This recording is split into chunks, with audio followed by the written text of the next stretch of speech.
नमस्कार मंडळी, 90.4 green FM तुम्ही ट्यून केलेला आहे. मी आहे मेधा आणि कार्यक्रम आहे डॉक्टर्स रूम. मंडळी, 17 तारखेला म्हणजे अजून 2च दिवसांनी आपण वर्ल्ड हायपरटेन्शन डे संपूर्ण जगभरात पाळतो आणि दरवर्षी एक थीम दिलेली असते. तशी यावर्षी आहे measure your blood pressure accurately, control it and live longer. मंडळी, आपल्याला जर निरोगी आयुष्य, चांगलं आयुष्य जगायचं असेल, दीर्घायुष्य जगायचं असेल तर आपली प्रकृती आपण उत्तम ठेवणं, निरोगी ठेवणं हे अतिशय गरजेचं असतं. आणि आज आपण स्पेशली या हायपरटेन्शन डे बद्दल बोलणार आहे. तर नेमकं हायपरटेन्शन म्हणजे काय, आपलं ब्लड प्रेशर किती पाहिजे, आपल्याला ब्लड प्रेशरचा आजार सुरू झाला मग त्याची गोळी आपल्याला लाईफ लॉंग लागली, हे सगळं आपल्या मनामध्ये जे असतं तर त्याबद्दलची सगळी जी माहिती आहे तर ती आपण आज या कार्यक्रमामधून जाणून घेणार आहोत. आणि आपल्याला मार्गदर्शन करतायत consulting physician doctor Ajit Birnale, जे जयसिंगपूर इथं गेली अनेक वर्ष आपली सेवा देत आहेत. नमस्कार सर. नमस्ते. या कार्यक्रमात तुमचं सगळ्यात पहिल्यांदा मी आधी स्वागत करते. आणि येणाऱ्या 17 तारखेला जो वर्ल्ड हायपरटेन्शन डे आहे तर त्यानिमित्तानं आपण लोकांना ही जी थीम लाईन मी मगाशी सांगितली तर त्याविषयी पण सांगूया. आणि एकूणच या ब्लड प्रेशरला घेऊन लोकांच्या मनामध्ये अनेक शंका असतात किंवा पहिल्यांदाच एखादी व्यक्ती या ब्लड प्रेशरला सामोरी जाते, म्हणजे अचानक बीपी वाढलं आणि मग तुमच्याकडे पेशंट आला, मग काळजी असते, अनेक विचार मनामध्ये असतात आणि मग ते तुमच्या समोर प्रेझेंट होत असतात. तर अशा वेळेला आपण सगळ्यांनाच याबद्दल अशी व्यवस्थित सगळी माहिती सांगूया की जेणेकरून घाबरूनही जाणार नाहीत लोक आणि योग्य ती काळजी घेतील, आपलं ब्लड प्रेशर नियंत्रणात ठेवतील. बरोबर. 2005 साली वर्ल्ड हेल्थ ऑर्गनायझेशन असं ठरवलं की 17 मे हा दिवस हा वर्ल्ड हायपरटेन्शन डे म्हणून साजरा केला जातो. ओके. आपल्याला कल्पनाही येणार नाही इतक्या मोठ्या प्रमाणावर हायपरटेन्शनचा प्रादुर्भाव आहे असं आपण म्हणू शकू. म्हणजे यू कॅन इमॅजिन की जगातली जी प्रौढ लोकसंख्या आहे त्यापैकी 25 ते 30% लोकांना ब्लड प्रेशर आहे. आणि निव्वळ एवढंच नाही आहे तर ह्या पॉप्युलेशन पैकी 50% जे लोक आहेत यांना हायपरटेन्शन विषयी व्यवस्थित माहितीच नाही आहे. बर. मग ह्याची आपल्याला सिव्हिरिटी किंवा ग्रॅव्हिटी लक्षात येते. तर अशा परिस्थितीमध्ये त्या लोकांना याविषयी ज्ञान मिळावं, याविषयी त्याचा अवेअरनेस वाढावा त्यांचा, यासाठी WHO ही मोहीम आहे वर्ल्ड हायपरटेन्शन डे. जसं तुम्ही म्हणालात की measure your blood pressure accurately, control it आणि लिव्ह लॉंगर ही त्यांची थीम आहे. मी तर असं म्हणेन की measure your blood pressure regularly असं असायला पाहिजे होतं. खरंय. कारण ॲक्युरेटली मोजण्यासाठी पहिल्यांदा रेग्युलरली तरी जायला पाहिजे आपण डॉक्टरांकडे, बरोबर नाही का? तर बीपी व्यवस्थित मोजा, बीपी आटोक्यात ठेवा आणि दीर्घायुषी व्हा, अशी ती थीम आहे. आणि त्याच्या मागचा उद्देश जो आहे तो सर्वसाधारणपणे लोकांच्या मध्ये ब्लड प्रेशर याविषयी माहिती प्रसारित करणं की जेणेकरून त्यांचं वर्तन बदलेल आणि ते अधिक आरोग्यकारक होईल. मग ते जास्त स्वतःची चांगल्या पद्धतीने काळजी घेऊ शकतील. आणि ही अतिशय सुंदर कल्पना आहे. नक्कीच. आणि ग्रीन FM च्या या उपक्रमामध्ये मला सहभागी व्हायची संधी मिळाली याचा मला खूप आनंद आहे. हो, इट्स आवर प्लेजर सर. आणि आता आपण बघितलं की मेजर युअर ब्लड प्रेशर लोकांना कधी लक्षात यायला पाहिजे की काहीतरी आपल्याला वेगळा त्रास जाणवतोय, आपलं ब्लड प्रेशर वाढलेलं आहे. पण नेमकं त्याच्या आधी हेही त्यांना माहिती पाहिजे की ब्लड प्रेशर म्हणजे काय, हे आधी आपण क्लिअर करूया. आणि मग ते का तपासलं पाहिजे वरचेवर नियमितपणे हेही सांगू. ऍब्सोल्युटली. म्हणजे ब्लड प्रेशर म्हणजे काय याची जर आपल्याला कल्पना असेल, कसं असतं की तर तुम्हाला माहितीच आहे की आपलं हृदय हे जन्मापासून मृत्यूपर्यंत हे अथकपणे धडधडत असतं. ते एकदा धडधडायचं थांबलं की संपलं, म्हणजे मृत्यू. हृदय थांबणं म्हणजे मृत्यू. हृदय हे आपल्या शरीराचा पंप आहे किंवा इंजिन आहे असं पण म्हणतो. आणि ते जेव्हा आकुंचन पावतं तेव्हा रक्त हे सगळीकडं म्हणजे शरीरभर पसरवलं जातं. ठीक आहे. त्याला आम्ही सिस्टोल म्हणतो, कार्डियक सिस्टोल. हृदय आकुंचन पावणं ही एक क्रिया झाली आणि त्याच्या लगोलग ते प्रसरण पावतं म्हणजे शिथिल होतं, त्याला आपण म्हणतो डायस्टोल. आता ज्या वेळेला हा रक्तप्रवाह रक्तवाहिन्यांच्या मध्ये जातो त्यावेळेला ह्या रक्तवाहिन्यांच्या वर एक प्रकारचा दबाव निर्माण होतो या प्रवाहामुळे. त्याला आपण रक्तदाब म्हणतो किंवा ब्लड प्रेशर असं म्हणतो. आता जेव्हा वय कमी असतं म्हणजे लहानपणी असेल किंवा तरुणपणी असेल तेव्हा ह्या रक्तवाहिन्या अतिशय लवचिक असतात, बरोबर, इलास्टिक असतात. म्हणजे रक्तप्रवाह जेव्हा रक्तवाहिन्यांमध्ये घुसेल तेव्हा त्या प्रसरण पावतात आणि त्या रक्तप्रवाहाला चाका करून देतात. त्यामुळे रक्तदाब वाढण्याची काही शक्यता नसते. पण जसं आपलं वय वाढेल तसं लवचिकता त्यांची कमी व्हायला लागते. त्यांच्यामध्ये कोलेस्टेरॉल जमा व्हायला लागतं आणि त्या कडक व्हायला लागतं. आणि त्यामुळं मग जसं वय वाढेल तसं हळूहळू आपलं ब्लड प्रेशर हे वाढायला लागतं. तर ही सगळी प्रक्रिया सगळ्यात पहिल्यांदा विल्यम हार्वे नावाच्या एका शास्त्रज्ञानं शोधून काढली. सर्वसाधारणपणे 19व्या शतकामध्ये याच्याविषयीचा सविस्तर अभ्यास सुरू झाला. परंतु 19व्या शतकाच्या अखेरपर्यंत ब्लड प्रेशर मोजण्यासाठी रुटीनली वापरता येईल असं काही उपकरण उपलब्ध नव्हतं. ते सर्वसाधारण मला वाटतं शेवटच्या दशकामध्ये 19व्या शतकाच्या शेवटच्या दशकामध्ये तयार झालं. आणि मग डॉक्टर्स पेशंटचं ब्लड प्रेशर रुटीनली त्यांच्या क्लिनिकमध्ये चेक करू शकले. अदरवाईज तोपर्यंत this was an interest of the scientist की जे अभ्यास करतायत परंतु जे क्लिनिकमध्ये काम करत नाही. 19व्या शतकाच्या अखेरीनंतर मग ह्याविषयी अभ्यास सुरू झाला. आता ह्याच्याविषयी खूप गमती जमती आहेत. म्हणजे सुरुवातीला असं समजलं जायचं, आता ते वाचले की हसू येतं, सुरुवातीला असं समजलं जायचं की 200 आणि 100 ही ब्लड प्रेशर लेवल नॉर्मल आहे. आता आपल्याला धक्का बसेल कारण नक्की कारण ही लेवल आता आपण हायपरटेन्सिव्ह क्रायसिस म्हणून समजतो. पण हे विज्ञानाच्या बाबतीत हे खरं आहे की जसजसा अभ्यास वाढत जाईल तसतशी ही मतमतांतरे येत जातात, वेगवेगळी मतं एस्टॅब्लिश होतात, जुनी मतं खोडून काढली जातात वगैरे वगैरे, हे सगळं चालू राहतं. मग नंतरच्या काळात अशी एक कन्सेप्ट आली की तुमचं वय अधिक 100 ही ब्लड प्रेशर लेवल ही नॉर्मल समजा. अच्छा, ठीक आहे. मग पुन्हा ही कन्सेप्ट मागं पडली आणि आता तुमचं वय कितीही असो तर तुमचं ब्लड प्रेशर हे 120 आणि 80 म्हणजे 120/80 मिलीमीटर्स ऑफ मर्क्युरी. आता हे मर्क्युरी हा शब्द कुठून येतो तर ज्या वेळेला सुरुवातीला हे स्पिग्मोमॅनोमीटर्स म्हणजे बीपी ॲपरेटस तयार झाले त्यावेळेला त्याच्यामध्ये तो जो कॉलम असायचा, म्हणजे अजूनही ती वापरली जातात, तर तो कॉलम हा मर्क्युरीचा असायचा. त्यामुळे त्याला मर्क्युरी स्पिग्मोमॅनोमीटर असं नाव आहे. पण आता अलीकडं असं लक्षात आलंय की मर्क्युरीचं जे हँडलिंग आहे ते टॉक्सिक आहे. त्यामुळे सगळ्याच उपकरणांमधनं मर्क्युरी म्हणजे पाऱ्याचा वापर हळूहळू कमी करायचा प्रयत्न चालू आहे. नवीन उपकरणांची अॅक्युरसी ही एस्टॅब्लिश झालेली आहे. त्याच्यामध्ये 2 प्रकारची उपकरणं आता बाजारात आहेत, एक अॅनरॉइड आणि दुसरं डिजिटल. काही अंशी डिजिटल बीपी ॲपरेटस जे आहे ते थोडेसे कमी क्वालिटीचे असं आपण म्हणू, म्हणजे कम्पेअर टू मर्क्युरी स्पिग्मोमॅनोमीटर किंवा पाऱ्याचा जो बीपी ॲपरेटस होता तो गोल्ड स्टँडर्ड होता. परंतु त्याच्यामुळं प्रॅक्टिकली फार फरक पडत नाही. म्हणजे क्लिनिकल केअरमध्ये, डे टू डे केअरमध्ये फारसा फरक पडत नाही. ते आपण सफिशियंटली ॲक्युरेट आहेत, पुरेसे अचूक आहेत असं आपण म्हणू शकतो. बरोबर. एकूणच ब्लड प्रेशर कसं मोजलं जातं याची पण जाणीव ही पेशंटला असणं किंवा सर्वसामान्य लोकांना असणं हे महत्वाचं आहे. ठीक आहे, सांगूया. ब्लड प्रेशर आपण कधी चेक करावं? अतिशय महत्वाचा मुद्दा हा सुद्धा. दिवसाच्या कोणत्या वेळेला ब्लड प्रेशर चेक करावं? तर सर्वात उत्तम वेळ ही सकाळची. पण ही पॉसिबल होते सकाळची वेळ नाही. आणि दुसरी गोष्ट कशी आहे की तुम्ही कोविडच्या काळात बघितलं असेल की ही सगळी गॅजेट्स आता बऱ्यापैकी घरोघरी उपलब्ध आहे. म्हणजे डिजिटल बीपी ॲपरेटस आता बऱ्यापैकी घरोघरी उपलब्ध आहे. त्यामुळे हे अगदीच इम्पॉसिबल आहे अशातला भाग नाही. सकाळची वेळ ही चांगली वेळ आहे किंवा संध्याकाळची वेळ सुद्धा ही चांगलीच वेळ आहे असं नाहीये. पण काही गोष्टींचं आपण लक्ष ठेवणं आवश्यक आहे की जसं काहीतरी तुम्ही खाल्लंय, नाश्ता केलाय किंवा जेवण केलंय आणि मग ब्लड प्रेशर चेक करायला गेलात तर तुमचं ब्लड प्रेशर हे निश्चितपणे वाढलेलं सापडेल. तेव्हा अशा अवस्थेमध्ये ब्लड प्रेशर चेक करू नये. जेवल्यानंतर किंवा नाश्ता झाल्यानंतर किमान अर्धा तास वेळ हा घेतला गेला पाहिजे. तीच गोष्ट चहा घेतला, कॉफी घेतली तर ही तर उत्तेजक पेय आहेत, म्हणजे ज्याच्यामध्ये कॅफीन असतं आणि caffeine is known to increase your blood pressure. तर त्यामुळे चहा, कॉफी, नाश्ता, जेवण असं काही घेतलेलं असताना तुम्ही ब्लड प्रेशर चेक करायचं नाही. अर्थात समजा तुम्ही डॉक्टरांच्याकडे गेलात आणि ब्लड प्रेशर चेक करायला सांगितलं आणि समजा ते वाढलेलं आढळलं तर डॉक्टर कदाचित तुम्हाला हा प्रश्न विचारतीलच की बाबा तुम्ही हे काही खाल्लेलं आहे का, नाश्ता केलाय का, जेवण केलं का.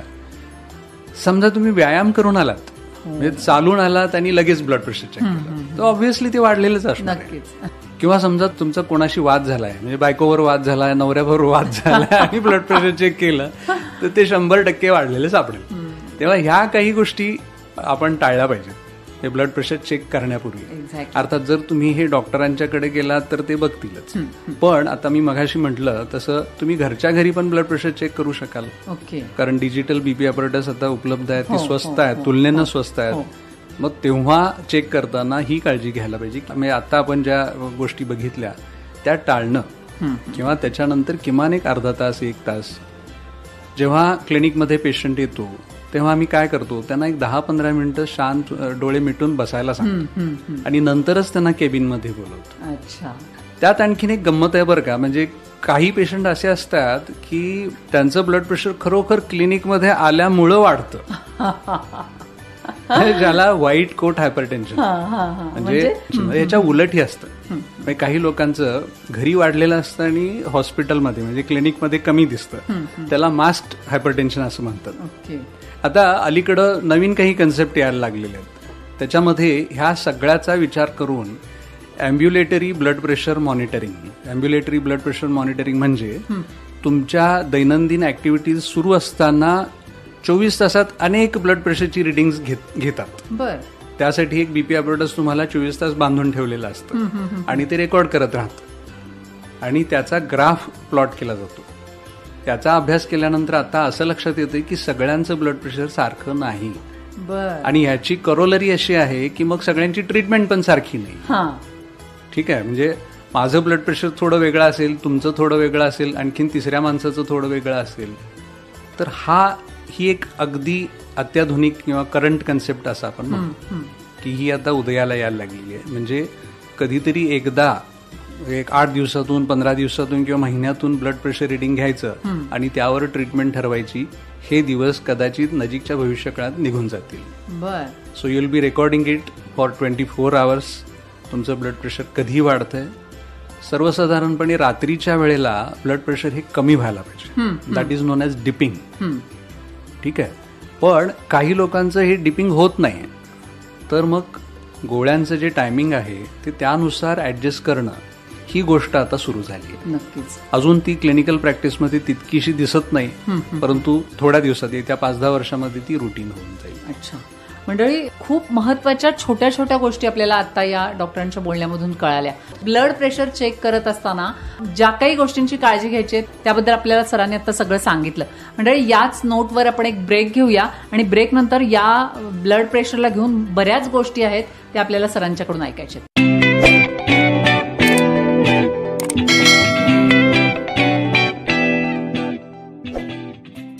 तर मंडळी, तुमच्या सगळ्यांचं डॉक्टर्स रूम या कार्यक्रमात मी मेधा पुन्हा एकदा स्वागत करते. मंडळी, 17 मेला वर्ल्ड हायपरटेन्शन डे पाळला जातोय आणि त्याबद्दलच आपण आज या कार्यक्रमात बोलतोय. आपल्याला डॉक्टर अजित बिरनाळे मार्गदर्शन करतायत.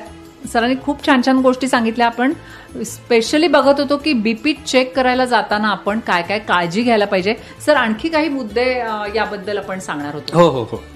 तर महत्वाचा मुद्दा असा आहे की ब्लड प्रेशर हे कोणत्या पोझिशनमध्ये चेक करावं. तर त्यामध्ये 2 गोष्टी आहेत. एक तर खुर्चीमध्ये बसून ब्लड प्रेशर चेक करता येतं किंवा एक्झामिनेशन टेबलवर पेशंटला आडवं झोपून, म्हणजे ज्याला आपण सुपाईन पोझिशन असं म्हणतो.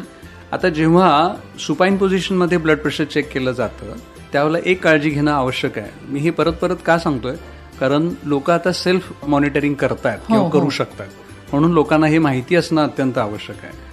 तर तुमचा हात किंवा दंड हा हृदयाच्या समपातळीत असला पाहिजे. तो जर खाली असेल किंवा वर असेल तर ब्लड प्रेशर हे अॅक्युरेटली रेकॉर्ड होणार नाही. पुन्हा WHO जी थीम आहे, record your blood pressure accurately, तर ते फार महत्वाचं आहे. दुसरा भाग जो कफ आहे, जो आपण दंडाला बांधतो, तो फार टाईट असता उपयोगाचा नाही. म्हणजे समजा एखाद्याचा दंड हा मोठा असेल, जे जिम मध्ये जाऊन व्यायाम वगैरे करतात आणि त्यांचे बायसेप्स वगैरे डेव्हलप झालेले असतात, अशांचं ब्लड प्रेशर चेक करताना हा प्रॉब्लेम येतो की तो कफ हा जर फार टाईट असेल तर ते ब्लड प्रेशर निश्चितपणे जास्त दिसेल. किंवा उलट पक्षी, जर दंड एकदमच छोटा असेल तर तो आहे तो कफ त्यांना वापरता येणार नाही. मग कधी कधी आम्ही पिडियाट्रिक कफ वापरतो, म्हणजे दंड जर छोटा असेल. तर ह्या गोष्टी फार महत्वाच्या आहेत. या बारीक सारीक गोष्टी आहेत, पण ह्या लक्षात ठेवणं महत्वाचं आहे. कारण जेव्हा तुम्ही स्वतः चेक कराल तेव्हा हे महत्वाचं आहे. आता आणखीन एक, ट्रॅडिशनली आपण उजव्या हाताच्या दंडामध्ये ब्लड प्रेशर चेक करतो, पण तेवढंच पुरेसं आहे का? तर तेवढंच पुरेसं नाही. बर, किमान एकदा तरी. म्हणजे मला आठवतंय, आम्हाला शिकवायला एक प्राध्यापक होते की ते सिव्हिल हॉस्पिटलमध्ये काम करत असताना सुद्धा प्रत्येक नवीन पेशंटचं ब्लड प्रेशर 3 आर्म्समध्ये चेक करायचे. दोन्ही वरचे दंड आणि एक मांडी. पण हे महत्वाचं आहे. म्हणजे किमान एकदा तरी अधूनमधून आपण उजवा दंड, डावा दंड आणि एक मांडी अशा 3 ठिकाणी तरी ब्लड प्रेशर चेक करणं आवश्यक आहे. त्यातून फार महत्वाची माहिती मिळू शकते आणि ती माहिती डॉक्टरांना काही निदानांसाठी आवश्यक असू शकते. अच्छा. किंवा उपयोगी पडू शकते. बर. म्हणजे काही विशिष्ट रक्तवाहिन्या बारीक झालेल्या असतील तर ती गोष्ट ही ह्या अशा पद्धतीनं ब्लड प्रेशर चेक केल्याशिवाय लवकर निदर्शनाला येत नाही. त्यामुळे ही गोष्ट आपण लक्षात ठेवणं आवश्यक आहे. अर्थात डॉक्टर्सना हे माहिती असतं, स्वतः जर मॉनिटर करत असतील तर मग लोकांनी हे समजून घेणं आवश्यक आहे. बरोबर.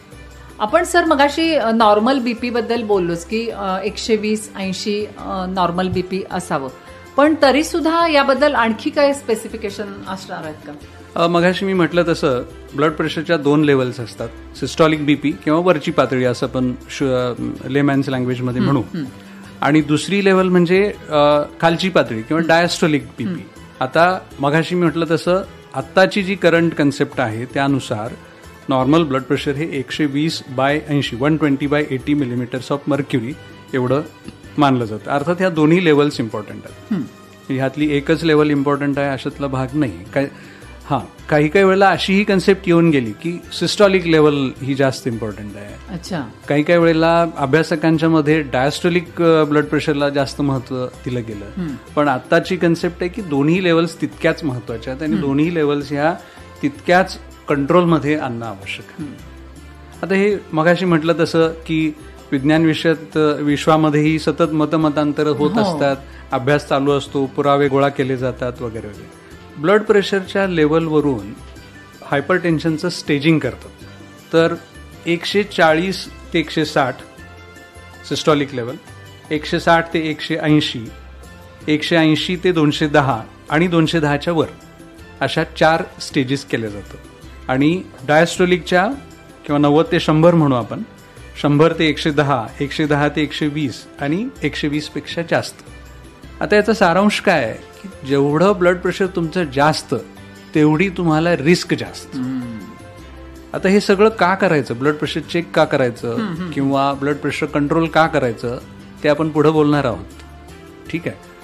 तर त्याच्यामधली जी रिस्क आहे, लाईफ रिस्क आहे, सिरियस काही आजार उद्भवण्याची जी रिस्क आहे, जसं ब्लड प्रेशर वाढतं तसं ती रिस्क वाढत जाते. अच्छा. म्हणजे आपल्या पेशंटच्या दृष्टीने जर आपण विचार करू तर ह्या स्टेजिंगचं महत्व एवढंच आहे. ठीक आहे. बाकी त्याच्यामध्ये डिटेल्स खूप आहेत पण ते कन्फ्युजिंग आहेत, त्यामुळे आपण त्याच्याविषयी इथं बोलणं हे फारसं उचित आहे असं मला वाटत. बरोबर. आता आपण बोललो की आता हे इतकं फ्लक्च्युएट होऊ शकतं किंवा इतकं हाय ब्लड प्रेशर होऊ शकतं, पण एकूणच या आजाराची कारणं काय आहेत, म्हणजे कोणते घटक याला कारणीभूत ठरत असतात? हो, मगाशी मी म्हटलं तुम्हाला की सर्वात महत्वाचं कारण म्हणजे वय. हो. नवजात अर्भक असेल, लहान मुलं असतील किंवा तरुण माणसं असतील तर ह्यांच्या रक्तवाहिन्या ह्या अतिशय लवचिक असतात. पण जसजसं वय वाढेल तसतसं त्यांच्यामध्ये कोलेस्टेरॉल जमा व्हायला लागतं. दुसऱ्या महायुद्धामध्ये एक अभ्यास झाला आणि त्यामध्ये असं लक्षात आलं की 18 वर्षाच्या सैनिकांच्या जेव्हा पोस्टमॉर्टम केल्या गेल्या तेव्हा त्यांच्या करोनरी आर्टरीजमध्ये म्हणजे हृदयाच्या रक्तवाहिन्यांमध्ये सुद्धा कोलेस्टेरॉल सापडलं. बर. म्हणजे इतक्या लवकर कोलेस्टेरॉल डिपॉझिशनची प्रक्रिया ही सुरू होते आणि ती नंतर निरंतर चालू राहते. आणि त्याचा वेग हा वेगवेगळ्या पेशंटमध्ये वेगवेगळा असू शकतो की ज्याच्यावर त्या पेशंटचं भवितव्य हे ठरतं. तर सर्वात महत्वाचं कारण म्हणजे तुमचं वाढतं वय. त्याच्यानंतर आपली आत्ताची जी लाईफस्टाईल आहे ही हळूहळू अतिशय तणावग्रस्त होत चालली आहे. म्हणजे मला असं लक्षात येतं की पोस्ट 1990 म्हणू आपण, म्हणजे जेव्हापासून आपण खाजगीकरण, उदारीकरण वगैरे ही धोरणं स्वीकारली, तेव्हा लोकांना अजून जास्त संपत्ती कमावण्याची संधी मिळत गेली. आणि ह्या संधीमुळं लोक अक्षरशः वेड्यासारखे ह्या गोष्टींच्या मागं लागायला लागले. म्हणजे सुखाच्या साधनांमध्ये सुख आहे का याचा विचार न करता आपण साधनं गोळा करायला लागतो. म्हणजे एक गाडी पुरत नाही, आता 2 गाड्या लागतात. पूर्वी लोक चालत फिरायचे किंवा सायकल असली तरी पुरेसा असायचं. म्हणजे मला आठवतं की आम्ही कॉलेजला सायकलवर मिरजेमध्ये सायकलवर फिरायचो, त्यावेळेला आम्हाला काही वाईट वाटायचं नाही. बुद्धानं जे म्हटलेलं आहे की तुमची तृष्णा ही तुमच्या दुःखाला कारणीभूत आहे, हे या अर्थानं इथं लागू पडतं. म्हणजे खरं या हायपरटेन्शन सारख्या आजारामध्ये हे महत्वाचं कारण होतं आज. ऍब्सोल्युटली होतं काय की जितका जास्त तणाव तुमच्यावर असतो तितके ॲड्रेनालिन, तितकं स्टिरॉइड हे सातत्यानं तुमच्या शरीरामध्ये सिक्रेट व्हायला लागतं आणि याचा परिणाम म्हणून तुमचं ब्लड प्रेशर वाढायला लागतं. तुम्हाला पटणार नाही पण काही पेशंट मी असे बघितलेत अगदी तरुण वयात 16-17 वर्षाची मुलं, त्यांना ब्लड प्रेशर होतंय.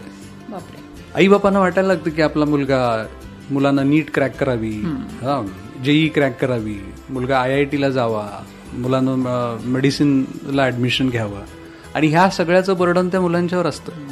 मग तो मुलगा एक रोबोट बनून राहतो, सतत अभ्यास, आणि ह्या अभ्यासाच्या टेन्शनपोटी ऍडमिशन मिळेल का नाही ह्याच्या टेन्शनपोटी होतं असं की त्यांचं ब्लड प्रेशर वाढायला. म्हणून इतक्या कमी वयात सुद्धा आता ब्लड प्रेशर सापडायला. म्हणजे अँबिशियस असावं पण ओव्हर अँबिशियस असेल तर त्याचा परिणाम सुद्धा आपल्याला हे हायपरटेन्शन मध्ये. Your ambition is killing you असं म्हणायला काही हरकत नाही. युअर अँबिशन म्हणजे तुमच्या आई वडिलांची अँबिशन आहे की तुम्ही डॉक्टर व्हावं. आता त्याच्याबरोबर अनुवंशिकता असते. म्हणजे उदाहरणार्थ समजा तुमच्या घरी तुमच्या आई वडिलांना ब्लड प्रेशर असेल तर कदाचित तुम्हाला ब्लड प्रेशर व्हायची शक्यता ही थोडीफार वाढेल. पण इतर अनुवंशिक आजारांसारखं आहे का तर नाही. म्हणजे आई वडिलांना आहे तर 100% मुलांना होईल असं अजिबात नाही. सर्वसाधारण ह्या अनुवंशिकतेचं मोजमाप हे 20 ते 25% असं केलं जातं. पण ती एक गोष्ट आहे की ज्याच्यामुळे तुम्हाला ब्लड प्रेशर होतं. आणि जरी समजा अनुवंशिकता असली तरी सुद्धा ती एन्व्हायरमेंटल फॅक्टर्सनी आपण कंट्रोल करू शकतो. नक्कीच. म्हणजे तेव्हा अनुवंशिकता हे कारण आहे परंतु ते की फार महत्वाचं कारण आहे अशातला भाग नाही. त्याच्याहून महत्वाचं कारण असे की तुमचं वजन. लाईफस्टाईल तर तणावग्रस्त आहे पण आम्ही व्यायाम करायला तयार नाही.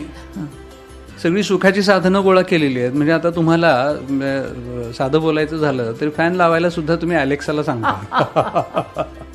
तेवढाही व्यायाम जर आपण करणार नसू तर निश्चितपणे तुमचं वजन वाढेल. म्हणजे हालचाल आपली भरपूर नाहीये. ऍब्सोल्युटली. ऋग्वेदामध्ये चरैवेती नावाचा एक मंत्र आहे, मी नुकताच वाचलं. चरैवेती म्हणजे काय तर चालत राहा. किती महत्वाचा मंत्र आहे. चालत राहा. फिटनेसची एक व्याख्या अशी आहे की यू शुड लुक फेमिस्ट, म्हणजे तुम्ही दुष्काळात आल्यासारखं दिसलं पाहिजे. आज हे पॉसिबल आहे का? आपली लाईफस्टाईल आपण बदलली पाहिजे. भरपूर व्यायाम करायला पाहिजे. पूर्वी शेतकरी शेतात काबाड कष्ट करायचे पण आता ऊसाची शेती चालू झाली आणि मग तुम्हाला अवतीभोवती बघितलं तर लक्षात येईल की शेतकऱ्यांची पण पोटं दिसायला लागली. पुन्हा आपल्या सगळ्या आहारांच्या सवयी बदलत चालल्या. आपण खूप खातोय, आपण थोडे अमेरिकनाइज व्हायला लागलो. Americans are known to eat more. भरपूर कॅलरीज खातात, काय वाटेल ते खातात. आता तुम्ही बघा हायवेच्या दोन्ही बाजूला जर बघाल तर दुसरं काही दिसत नाही. हॉटेल्स आणि हॉटेल्स आणि हॉटेल्स, मॉल आणि हॉटेल्स. खूपच प्रमाण वाढलेलं आहे. कोविड काळामध्ये अल्कोहोलचं कन्झम्पशन खूप वाढलं आणि याचाही परिणाम ह्या लोकांच्या ब्लड प्रेशरवर होत असतो. या खाण्यापिण्याच्या सवयी ह्या जास्त कारणीभूत आहेत. मगाशी मी म्हटलं तसं अनुवंशिकतेपेक्षा ही एन्व्हायरमेंटल कारणं जी आहेत, एन्व्हायरमेंटल जे इफेक्ट्स आहेत ते जास्त महत्वाचे आहेत. याच्याबरोबरच काही औषधं आपण जी घेत असतो ती औषधं सुद्धा तुमचं ब्लड प्रेशर वाढवू शकतात. अच्छा. रुटीनली आपण पेन किलर्स घेतो. पेन किलर्स ही OTC ड्रग्स आहेत. ओव्हर द काउंटर तुम्हाला प्रिस्क्रिप्शन शिवाय मिळू शकतात. काही कफ सायरप्स असतात ज्याच्यामध्ये सुडोएफेड्रिन नावाचं औषध असतं की ज्याच्यामुळं तुमचं ब्लड प्रेशर हे वाढू शकतं. तेव्हा अशा औषधांचं अतिरिक्त सेवन किंवा डॉक्टरांच्या निगराणीशिवाय केलं गेलेलं सेवन हे तुमचं ब्लड प्रेशर वाढायला कारणीभूत ठरू शकतं. आणखीन एक महत्वाची गोष्ट मला सांगायची आहे ती म्हणजे स्टिरॉइड्सच्या बाबतीत. वेगवेगळ्या कारणांसाठी म्हणजे ते दम्यासाठी असेल किंवा ऑस्टिओ आर्थरायटिससाठी असेल, म्हणजे तुमच्या गुडघेदुखीसाठी असेल, स्टिरॉइड द्यायचं प्रमाण खूप आहे.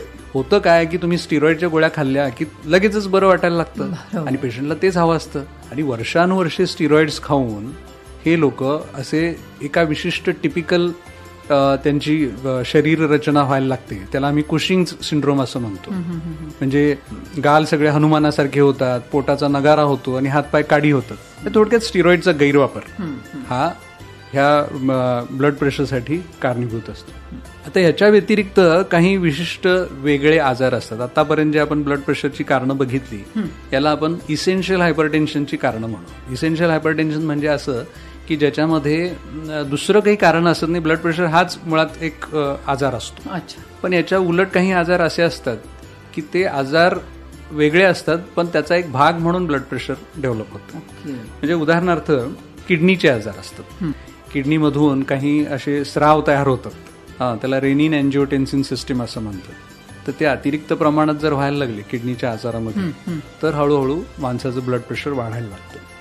किडनीच्या रक्तवाहिन्यांचे आजार असतात. किडनीला रक्तपुरवठा करणाऱ्या शुद्ध रक्तवाहिन्या जर बारीक झाल्या तर ब्लड प्रेशर वाढायला लागतं. त्याला रिनल आर्टरी स्टिनोसिस असं म्हणतात. किडनीच्या डोक्यावर एक सुप्रारेनल नावाची ग्रंथी असते. त्या सुप्रारेनल ग्लँडचे काही आजार असतात ज्याला फिओक्रोमोसायटोमा असं म्हणतात. तर त्या आजारामध्ये सुद्धा ब्लड प्रेशर वाढतं. काही एंडोक्राईन ग्लँडचे आजार असतात, थायरॉइडचे आजार असतात. हायपरथायरॉइडिझम झालं तर तुमचं ब्लड प्रेशर वाढू शकतं. मगाशी म्हटलं तसं कुशिंग्स डिसीज, कुशिंग सिंड्रोम वेगळा, कुशिंग डिसीज वेगळा. कुशिंग डिसीज हा शरीरात आतल्यात होणारा आजार झाला. कुशिंग सिंड्रोम हा बाहेरून स्टिरॉइड घेतल्यामुळे होणारा आजार. आणि कोआक्टेशन ऑफ एओर्टा हा एक जन्मजात वैगुण्याचा आजार आहे की ज्याच्यामुळं शरीराच्या वरच्या भागामध्ये ब्लड प्रेशर खूप वाढल्यासारखं दिसतं. अर्थात त्याची काही लक्षणं असतात, त्याच्यावरून त्याचं निदान करता येऊ शकतं. तर ही झाली सगळी ब्लड प्रेशरची कारणं. अच्छा, आता ब्लड प्रेशर आहे किंवा ब्लड प्रेशर नॉर्मल नाहीये, वाढलेलं आहे, हे दाखवणारी काही लक्षणं आपल्या शरीरामध्ये दिसतात? दुर्दैवानं नाही. बर, यू कॅन इमॅजिन की बहुसंख्य लोकांना काहीही लक्षणं नसतात. बहुसंख्य लोकांना. आणि म्हणून तर माणसं फसतात ना. मला काही त्रासच होत नाही म्हणून मी डॉक्टरकडे जात नाही. बरोबर. कारण आपली आजाराची व्याख्या कशी आहे? आपली आजाराची व्याख्या अशी आहे की मला काही त्रास होत नाही तर मी निरोगी आहे. मला जोपर्यंत त्रास होत नाही तोपर्यंत मला कसलाही आजार नाही. त्यामुळे लोकांना जेव्हा आम्ही सांगायला जातो की तुम्हाला ब्लड प्रेशर वाढलेलं आहे तेव्हा त्यांचा प्रतिप्रश्न येतो, सर मला काहीच त्रास नाही, मला ब्लड प्रेशर कसं काय? त्यामुळेच तुम्हाला कोणताही त्रास व्हायची तुम्ही वाट बघू नका. अमेरिकेमध्ये USPSTF नावाची एक संस्था आहे, तो एक ग्रुप आहे, United states preventive services task force. म्हणजे आजारांना प्रतिबंध करण्यासाठी रेकमेंडेशन्स तयार करणारी जी संस्था आहे तिचं रेकमेंडेशन काय आहे, तिचा सल्ला काय आहे? तर ती संस्था असं म्हणते की वयाच्या 18व्या वर्षापासून किमान दरवर्षी एकदा तुम्ही ब्लड प्रेशर चेक करणं चालू करायला पाहिजे. ऍब्सोल्युटली. म्हणजे दिस इज युनिव्हर्सल रेकमेंडेशन. हे केवळ अमेरिकन लोकांच्यासाठी आहे अशातला भाग नाही. म्हणजे एकूण मगाशी आपण सगळी कारणं बघितली, त्या कारणामुळं आपण हा सल्ला मानायला हवा असं म्हणायला हवं. ऍब्सोल्युटली. कारण मगाशी जसं म्हटलं की आता लहान मुलं सुद्धा तणावग्रस्त झाली. एक्झॅक्टली. सेकंडरी, मगाशी जसं बोललो आपण सेकंडरी हायपरटेन्शन, वयाच्या 25व्या वर्षाच्या आधी जर ब्लड प्रेशर झालं तर ते सेकंडरी हायपरटेन्शन, म्हणजे मगाशी जी आपण दुर्मिळ कारणं बघितली ती कारणं असू शकतात. त्या दृष्टीनंही ते आवश्यक आहे. सेकंडरी हायपरटेन्शन लवकर डिटेक्ट व्हावं. सेकंडरी हायपरटेन्शन हे पुन्हा वयाच्या 55व्या वर्षानंतर जर पहिल्यांदा ब्लड प्रेशर लक्षात आलं तरी सुद्धा सस्पेक्ट केलं जातं. तर थोडक्यात सांगायचं असं की बऱ्याच अंशी कोणतंही लक्षण असत नाही, पण काही पेशंटमध्ये काही लक्षणं दिसतात. डोकं दुखायला लागतं, त्याच्याबरोबर डोळ्यांना डबल दिसणं, डिप्लोपिया म्हणतो आम्ही त्याला. पण हे काही फार रुटीनली आढळणारं काही कारण नाही आहे. चक्कर येते, काही लोकांना चक्कर येते ब्लड प्रेशर वाढल्यामुळे. काही लोकांच्या नाकातनं रक्तस्राव व्हायला लागतो, ज्याला एपिस्टॅक्सिस म्हणतो आपण. नाकातनं जर रक्तस्राव येत असेल तर एक कारण त्याचं वाढलेलं ब्लड प्रेशर असू शकतं. काही लोकांना छातीत दुखायला लागतं, किंवा दम लागायला लागतो. ब्लड प्रेशर वाढलेलं असतं, माहिती नसतं आणि दम लागतो म्हणून येतात, आणि जेव्हा आम्ही ब्लड प्रेशर चेक करतो तेव्हा ते वाढलेलं सापडतं. हातापायात मुंग्या येतात किंवा हातपायात जड होतात. अर्थात ही सगळी लक्षणं ही बऱ्याच अंशी कॉम्प्लिकेशनची असतात. म्हणजे हे बघा की कॉम्प्लिकेशन झाल्यानंतर पेशंट आमच्यापर्यंत येतो.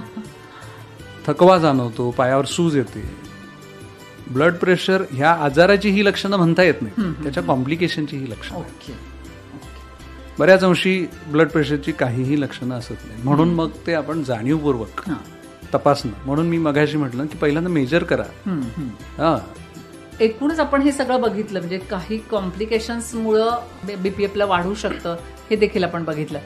याचे उपचार काय आहेत? म्हणजे आता एकदा बीपी वाढलं की लोकांना तीच एक भीती असते की मी दवाखान्यात गेलो दाखवायला, माझं ब्लड प्रेशर वाढलेलं असेल तर डॉक्टर मला लगेच गोळ्या सुरू करतील आणि बीपीची गोळी म्हणजे लाईफ लॉंग, आणि त्याच्या वेळा चुकवायच्या नाहीत, अशा पण गोष्टी लोकांनी ऐकलेल्या असतात. त्यामुळे सुद्धा लोक जात नाहीत. पण खरं आहे हे, एकदा बीपीच्या गोळ्या आपल्याला सुरू झाल्या की ते आपल्याला लाईफ लॉंग घ्याव्या लागतात. बरोबर आहे, खरंही आहे. पण मग इथे पेशंटला चॉईस कुठे आहे? बरोबर. म्हणजे तुम्हाला ब्लड प्रेशरच्या गोळ्या घ्यायची इच्छा आहे का असं विचारून थोडीच ट्रीटमेंट होणार आहे. बरोबर. हे पेशंटच्या हितासाठी आहे, पेशंटनी गोळ्या खाणं आवश्यक आहे. आजपर्यंत आपल्याला ब्लड प्रेशरचं अमुक एक हेच कारण आहे आणि ह्याच्यापेक्षा वेगळं काही कारण नाही असं सापडलेलं नाही.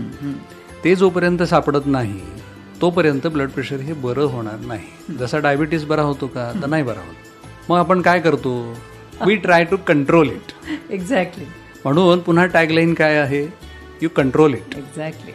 आपण असं नाही म्हटलं की we cure it. There is no cure, but we can control. आणि कंट्रोल केल्याने त्याची जी कॉम्प्लिकेशन्स आहेत की हे सगळं करायचं कशासाठी? कॉम्प्लिकेशन टाळण्यासाठी. कॉम्प्लिकेशन्स टाळण्यासाठी. म्हणजे कॉम्प्लिकेशन्स काय होऊ शकतात? बीपीला किंवा ब्लड प्रेशरला सायलेंट किलर असं का म्हणतात? कारण रोज काहीच त्रास होत नाही, आणि जेव्हा त्रास होतो तर एकतर तुम्हाला मेंदूमध्ये रक्तस्राव होईल, किंवा तुम्हाला हार्ट अटॅक येईल, किंवा तुम्हाला पॅरालिसिस होईल. आणि तुम्ही कल्पना करा, किंवा तुम्हाला सर्वसामान्य माणसांना सुद्धा माहिती आहे की ह्यातला प्रत्येक आजार हा जीव घेणं ठरू शकतो. खरं. तुम्ही जर नियमित तुमचं ब्लड प्रेशर चेक करत राहाल आणि ते कंट्रोल करत राहाल गोळ्या घेऊन, तर ही वेळ येणार नाही. नक्की. त्या उद्देशाने ही कॉम्प्लिकेशन्स टाळावीत यासाठी आपल्याला ट्रीटमेंट घ्यायची आहे, आणि ती कंटिन्युअस घ्यायची. याचं कारण असं आहे की आपण ते क्युअर नाही करू शकत, आपण कंट्रोल करू शकतो. आता हे सगळं झालं ह्या आजाराविषयी. आता आपण प्रतिबंधाविषयी किंवा उपचारांविषयी बोलू. नियमित या गोळ्या तर घ्यायच्याच आहेत, पण त्याच्या बरोबरीनं आपली लाईफस्टाईल आपण काही जर चेंज केली तर नक्कीच हे जे बीपी आहे, ब्लड प्रेशर आहे, तर ते आपल्याला कंट्रोल ठेवण्यासाठी त्याचा नक्की उपयोग. ऍब्सोल्युटली, अगदी बरोबर आहे. तर मगाशी म्हटलं तसं वयाच्या 18व्या वर्षानंतर काहीही त्रास नसताना सुद्धा तर दरवर्षी बीपी तपासून घ्या. दुसरी गोष्ट, खाण्यापिण्याचं पथ्य पाळणं अत्यंत आवश्यक. रात्री उशिरापर्यंत जागरण करतो, आपल्या व्यवसायाची काही टेन्शन्स असतात. बरोबर.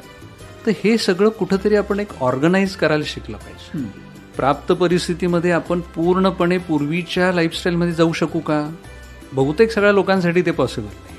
आता खाण्यापिण्याच्या बाबतीत सर्वात महत्वाची गोष्ट आहे ती म्हणजे सोडियमचं प्रमाण, म्हणजे मिठाचं प्रमाण आपल्या जेवणामध्ये, खाण्यामध्ये कमी असलं पाहिजे. कमी म्हणजे किती असलं पाहिजे? तर दर माणशी दर दिवशी 5 ग्रॅमपेक्षा जास्त मीठ खाल्लं जाऊ नये. आपण जर घरात आपण किती मीठ आणतो, ते किती दिवसात खपतं, याचा हिशोब घातला तरी आपल्याला कळू शकेल की आपण किती मीठ खातोय. बरोबर. ठीक आहे. कारण याचं कारण असं आहे की सोडियम हे जे एलिमेंट आहे हे आपल्या शरीरामध्ये रक्तवाहिन्यांच्यामध्ये जास्त असतं किंवा ब्लडमध्ये जास्त असतं. ब्लड आणि बॉडी फ्लुइड्समध्ये जास्त, सेल्समध्ये नसतं.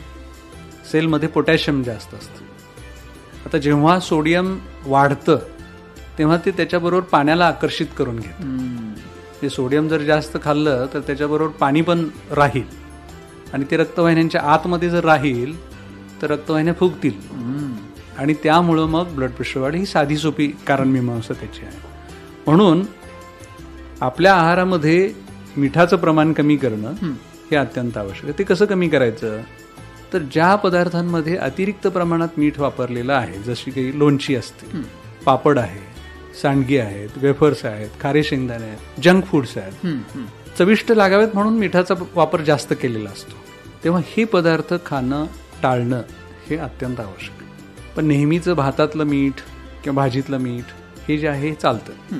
त्याचबरोबर अतिप्रमाणात गोड खाणं पण टाळायला पाहिजे. हे झालं काय खाऊ नये, मग काय खावं तेही सांगायला हवं.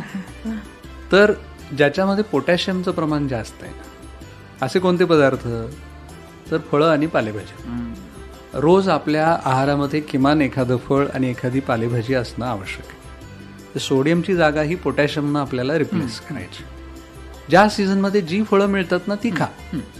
जी सीझनमध्ये न मिळणारी फळं मिळतात ती निश्चितपणे कृत्रिमरित्या पिकवलेली असतात, किंवा जी खूपच कलरफुल, खूपच आकर्षक दिसतात, खूप मोठी दिसतात, ही कृत्रिमरित्या पिकवली असतात. हे एक डिक्टम आपण म्हणू शकतो, रूल ऑफ थंब म्हणू शकतो.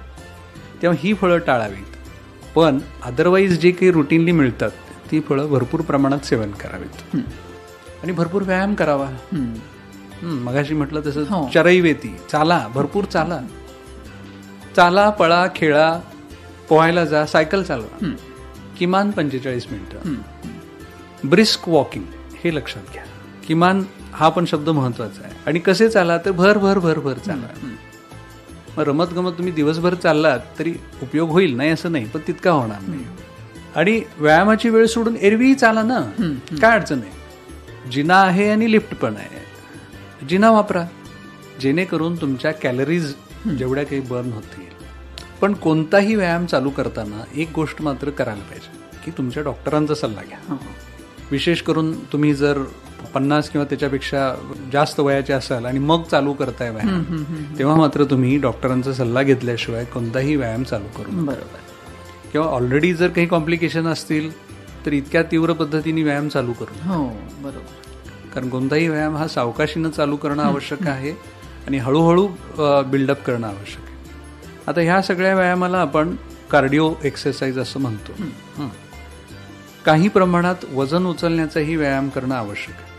कारण जसं वय वाढेल तसं मसल्स ॲट्रॉफी व्हायला लागतात, मसल साईज कमी व्हायला लागतो. पण पुन्हा तेच डॉक्टरांच्या सल्ल्याशिवाय स्वतःहून काही करू नका.